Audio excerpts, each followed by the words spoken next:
का भइल हो?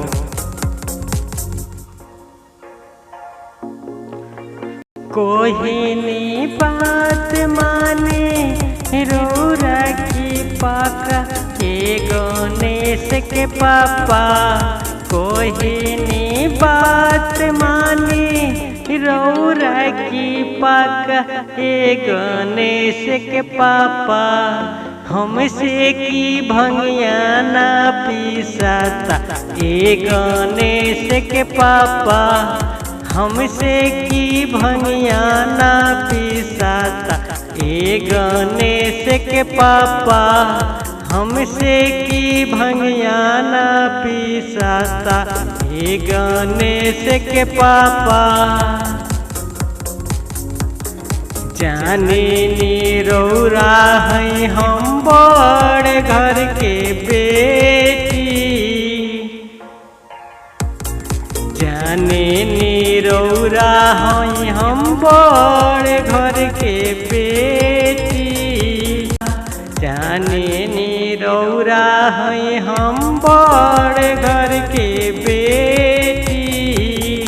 भंगिया पीसत में कालाई हमर दुखी।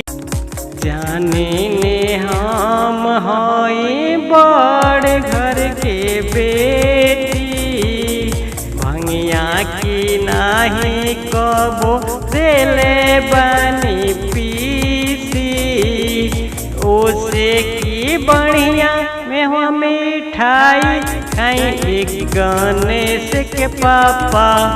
हमसे की भंगिया ना पीसाता ए गणेश के पापा। हमसे की भंगिया ना पीसाता ए गणेश के पापा। पिसत में कालाई की दुखाता ए गणेश के पापा। देखते रहिए पीएमवी में।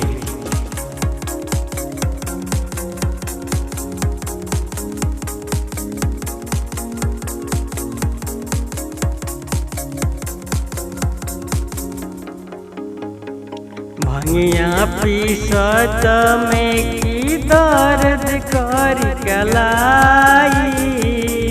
मेवा मिठाई आखी रौरे की खाई। विपिन विधाता उज्ज्वल सभे की खाता ए गणेश के पापा।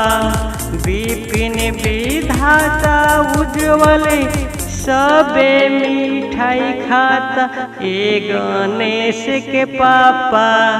हमसे की भंगिया ना पीसाता ए गणेश के पापा। हमसे की भंगिया ना पीसाता ए गणेश के पापा।